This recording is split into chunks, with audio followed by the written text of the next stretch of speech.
So then there is this man called Risley. Risley is appointed to be in charge of the census of India. That is how the caste system is created. Risley takes jatis, and he has a theory on jati, which said all the people in the world start out with different races, but then the races evolve into tribes, but then Europe and India evolve differently.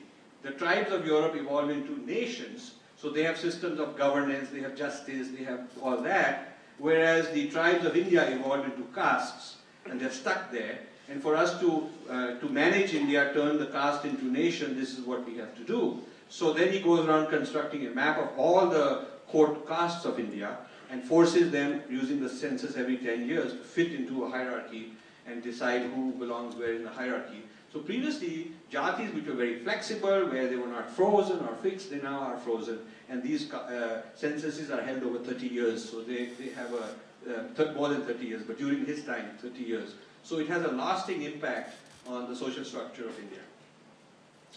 So then there is this whole how Dravidianism starts. There is a person, there is a guy called Caldwell, Bishop Caldwell. He's an evangelist. He's a Tamil expert. He spends much of his life in South India, and he begins to write the Dravidian linguistics for the first time. He says there is a linguistics which is non-Aryan language, and it is completely independent and separate. And therefore, if the linguistics of these people is separate, therefore they evolved separately. They were separate people, separate race, because they don't have any linguistic commonalities. So separate linguistics means separate race. And separate race means that he wants to construct a separate history for the Dravidian people, which he does.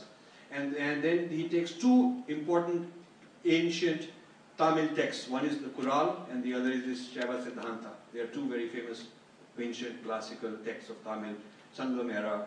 All the Tamils are very proud of that. He takes those and he interprets them to show that they are really non-Brahmin, non-Aryan, non-Hindu, and they are monotheistic, closer to Christianity.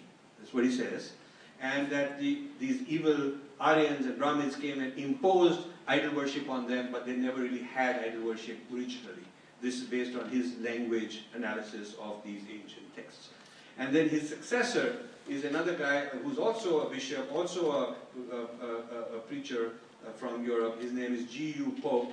And they come up with this racial profiling of a very pure Dravidian race who are victims of the rest of the Indians, and these other Indians are sort of Aryan derivatives, impure Aryans. So impure Aryans, pure Aryans are Europe, impure Aryans come and they rule over the Dravidians. This is kind of the race theory that these guys make up. And Lord Risley turns jati into caste, and that is what we currently have. Is the Lord Risley, India is a Lord Risley society. It is not a Manusmriti society, the way it has been frozen today.